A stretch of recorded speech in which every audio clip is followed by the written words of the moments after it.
במיטה הזאת. בדירה הזאת גרים הנאצים. נכון, אבל במהלך היום, כשהנאצים הולכים לעיסוקים הנאציים שלהם, היא, ברטין ומניר ונוחטן נכנסים לדירה לקחת כמה מהדברים שלה.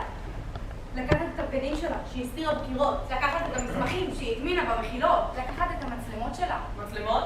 כן, יש לה מצלמות. והם תיעדו את הכל. את הכוכים ואת המחילות, והם באים לקחת את המצלמות שלהם. ואז... אני יושבת פה רגע, על המיטה הזאת. היא אומרת? אני אומרת. אני מרגישה שזה הזמן. זה הזמן. היא אומרת? אני אומרת. אומרת מה? זאת אני אומרת. מה? זה הזמן! מה? הזמן! איי! 6 נשיפות קצרות.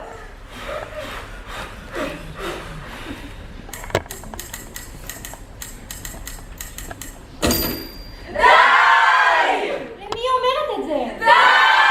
למה את מדברת את די? אמא! אבא לא כאן, ילדונת, אמא רחוקה. ללחוץ! ללחוץ! שלא יצפלו! באירופה יודעים אלגנטיים. ואז הם לוקחים אותה. ואז הם לוקחים אותה.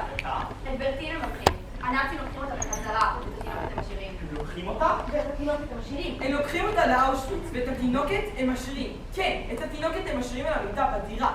הם משאירים את התינוקת על המיטה, כי הם יודעים שהיא תמות. הם יודעים שהיא תמות באופן שאף אחד לא רוצה לחשוב עליו.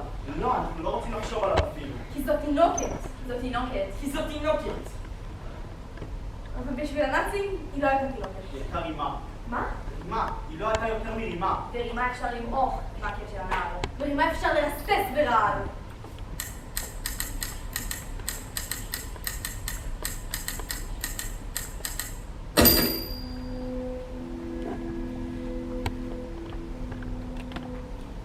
המלחמה נגמרה.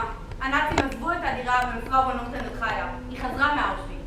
היא יוצרת קשר עם כמה אנשי רזיסטנס, שבעלה, מניר ונוחטן, הסגיר. ויוצרת קשר גם איתו. היא לא סולחת לו.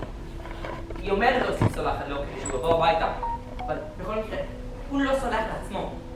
הוא מגיע לבית, אבל במקום למצוא אותה, הוא מוצא שני גברים. אנשי רזיסטנס, שמושיבים אותו פה, על כיסא. הוא יושב בכיסא ולוקח את כוס העינבר שמושיטים לו, אבל בכוס אין באמת עינבר. יאן יודע שבכוס אין עינבר. הוא יודע שזה בעצם סודיום טופנטל וקורוניום ברומאיד ופוטסיום כלורייד. בקיצור רעל. הוא ידע שהם יחכו לשם. הוא הכיר את מסורת הרזיסטנס. הוא המציא את מסורת הרזיסטנס. הוא האמין במסורת הרזיסטנס. אז הוא שתה את זה כמו גבר.